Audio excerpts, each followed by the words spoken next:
Oi, turma, espero que estejam todos bem. Essa semana nós vamos fazer uma breve revisão do PET 1. Se vocês tiverem alguma dúvida, envie pelo Conexão Escola ou deem uma olhadinha nos vídeos anteriores, tá? Cada semana eu enviei um vídeo explicando, detalhando um pouquinho mais sobre os assuntos do PET. Aí eu vou enviar uma atividade complementar para vocês fazerem essa semana e depois, na próxima semana, vocês farão a avaliação de biologia referente ao PET 1. Aí presta atenção, esse ano já foi avisado que não vai ser só carga horária. Esse ano, além da carga horária, tem a nota de vocês. A nota de vocês conta a atividade de acolhimento, conta as semanas do PET que estão sendo corrigidas, a avaliação que vocês vão fazer semana que vem e a atividade complementar dessa semana. Então, não deixem de fazer, tá bom? Então, vamos lá. Bom, o PET 1 de vocês é uma revisão da matéria do primeiro ano. Então, ele traz a diferença, novamente, de seres procariontes e eucariontes. Então, procariontes, nós sabemos que são os seres que não têm núcleo organizado, não tem aquela membrana carioteca. Então, eles possuem um material genético solto, disperso no citoplasma ou hieloplasma. Os seres que apresentam células procariontes são bactérias e cianobactérias. Lembrando que cianobactérias são algas azuis ou cianofícias. E a organela celular que está presente no procarionte vai ser o ribossomo. Depois, nós temos aqui os seres eucariontes. Os seres eucariontes são formados pelas células eucariontes, que são as células que possuem o núcleo organizado, com aquela membrana carioteca que vai segurar o material genético dentro dele. Além de ter o núcleo organizado, com essa carioteca, com essa membrana nuclear, também tem todas aquelas organelas membranosas, complexo golgiense, retículo endoplasmático, mitocôndria, todas as organelas. Os seres que são formados por células eucariontes, protozoários, as algas, que fazem parte aqui do reino protista, estão junto com os protozoários, os fungos, plantas e animais. Depois, nós temos aqui as partes que vão formar a célula. Eu coloquei aqui a membrana plasmática. Membrana plasmática é a que tem a permeabilidade seletiva. Ela vai controlar o que entra e sai da célula, ela vai selecionar o que entra e sai da célula conforme as necessidades dela. Essa membrana plasmática é formada por uma dupla camada aqui de fosfolipídios e entre essa dupla camada nós temos proteínas inseridas. Então, é uma dupla camada de fosfolipídios com proteínas inseridas. Aí, olha, o que nós temos que pensar? Que essa maneira de representar a membrana plasmática é chamado modelo do mosaico fluido. As organelas celulares. Aqui eu coloquei algumas organelas celulares que nós falamos das organelas celulares, na semana 3 e 4, se eu não me engano, do PET de vocês. 2 e 3 que nós falamos. Não, a de vocês foi na semana 1 e 2, que nós falamos das organelas celulares. Então, o que nós temos aqui? Nós temos o cloroplasto, que é responsável pela realização da fotossíntese. Aproveito para falar que eu estava fazendo a correção da semana 1 e que aquela questão que pedia para colocar a função, qual organela que realizava a função, muitos alunos colocaram que o lisossomo faz fotossíntese, o que está errado. O lisossomo faz a digestão celular. As células vegetais nem têm lisossomo. Só um pequeno grupinho de células vegetais, uma exceção, que vai apresentar lisossomo. Então, quem realiza fotossíntese é o cloroplasto e a maioria colocou lisossomo. Lisossomo aqui vai fazer a digestão intracelular. O complexo de Golgi ou complexo golgiense, não é complexo higiene, que apareceu também no exercício, colocaram o complexo higiene. Então, o complexo de Golgi ou complexo golgiense, ele vai armazenar substâncias, ele vai ser responsável pela produção do lisossomo e ele vai secretar substâncias que são necessárias para a célula também. A mitocôndria, que está aqui embaixo, é responsável pela respiração celular. O centríolo participa da divisão celular, tem só na célula animal. O retículo endoplasmático liso. O liso não tem ribossomos na parede e ele é responsável pela síntese de lipídios. O retículo endoplasmático rugoso ou granuloso, ele é responsável pela síntese proteica, porque o retículo endoplasmático rugoso ou granuloso, ele tem ribossomos aderidos à sua parede, e o ribossomo é uma organela responsável pela síntese de proteínas. Depois, aqui eu coloquei as estruturas celulares, né? E a função das estruturas, né? Então, olha, o núcleo é onde nós temos o genoma. O que é genoma? O conjunto de genes, né? Onde nós temos as informações genéticas do indivíduo. A mitocôndria, que vai fazer a respiração celular para fornecer energia para a célula. O cloroplasto realiza a fotossíntese. O retículo endoplasmático, nós temos o rugoso, aonde vai ser produzido proteína, porque tem ribossomos aderidos à parede. Aqui nessa tabelinha apareceu só esse, mas o retículo endoplasmático liso ou agranuloso produz lipídios. O complexo golgiense, que vai secretar substâncias necessárias para a célula, produzir o lisossomo.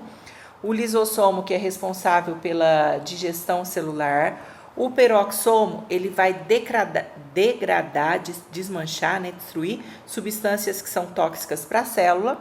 A membrana nuclear, ela vai controlar o que entra e sai da célula conforme a necessidade dela.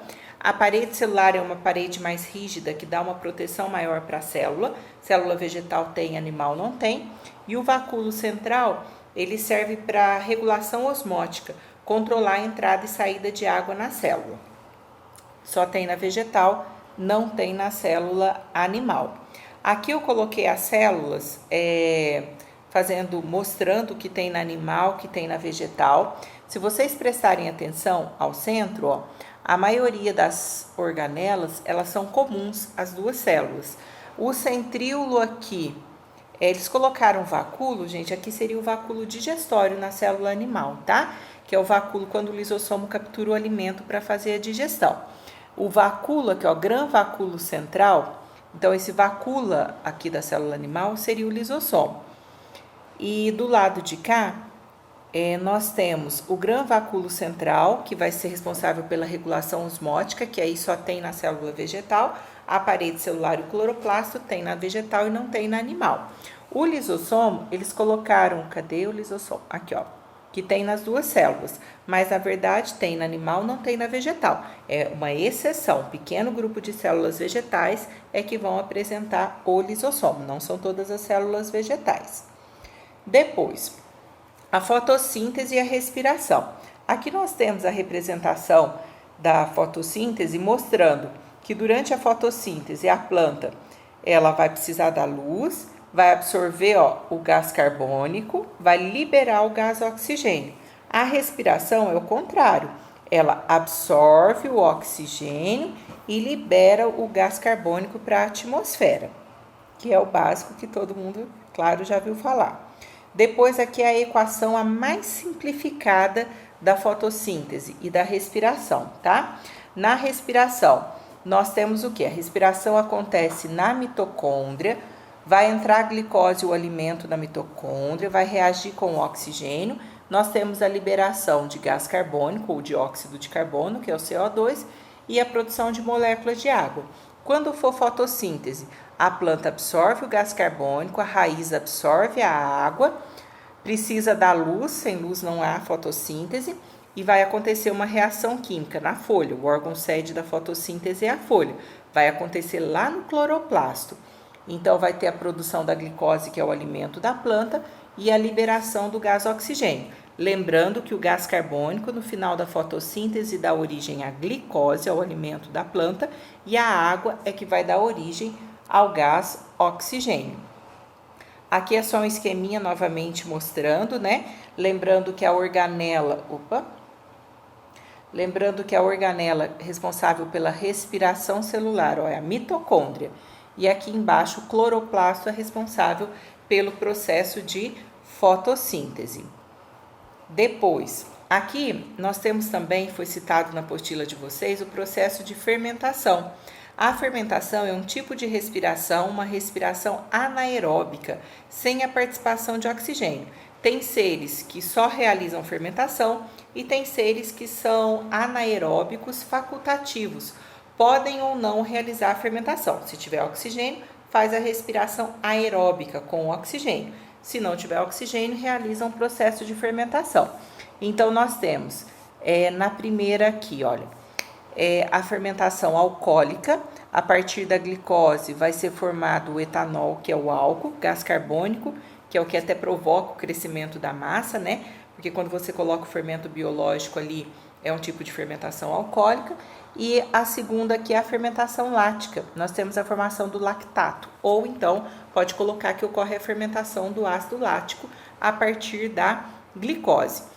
Na respiração aeróbica, que é a que nós falamos anteriormente, nós temos a produção para cada glicose de 38 moléculas de ATP, enquanto que aqui na fermentação, para cada glicose, são formadas só 2 moléculas de ATP. Então, o rendimento energético é muito menor no caso da fermentação, por isso que a fermentação é feita por seres unicelulares. Nós fazemos também nos nossos músculos. Quando fazemos atividades físicas intensas, o que vai acontecer? Nós fazemos um esforço físico intenso, precisamos de energia, o nosso músculo pode realizar a fermentação lática. E a última semana de vocês falou sobre a embriologia. Aqui eu coloquei na embriologia, olha, embriologia é o estudo dos embriões. Nós temos os tipos de ovos, posso falar tipo de ovo ou tipo de óvulo. Essa classificação depende da quantidade de vitelo. O que é vitelo? A substância nutritiva que vai ficar armazenada nesse ovo. O primeiro, que é o oligolécito, é o que tem pouco vitelo, que é o caso dos mamíferos, o caso da espécie humana. Nós não precisamos reservar muitos nutrientes, porque de acordo com a gestação, por volta do 2º, 3º mês, ocorre a formação da placenta. E aí, através da placenta, que a mãe vai passar os nutrientes para a criança. O mesolécito ou heterolécito é o que tem uma quantidade média de vitelo, que vai aparecer, por exemplo, nos anfíbios, o sapo. O telolécito é o que tem muito vitelo. Telolécito ou megalécito aparece nas aves, nos répteis, são os animais que vão formar os ovos, e esses ovos, o animal vai se desenvolver todo ali dentro daquele ovo. Não tem como a mãe passar nutriente através da casca, né? Então tem que ter uma reserva nutritiva maior ali dentro.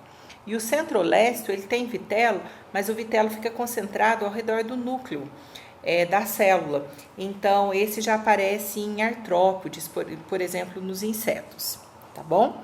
Aí eu coloquei a definição aqui, as quantidades de vitelos, tá bom? Aí depois, nós temos aqui o desenvolvimento embrionário, que nós já falamos na semana passada.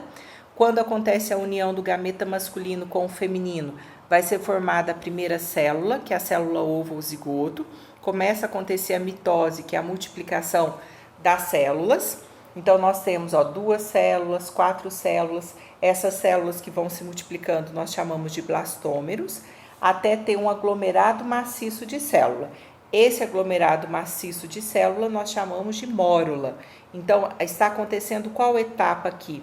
A segmentação, chamo de segmentação ou clivagem. Depois vem a fase de blástula. Blástula já tem uma camada de célula e surge uma cavidade interna. Então, já não é um aglomerado maciço de célula. É uma camada de células com uma cavidade dentro. É a blástula.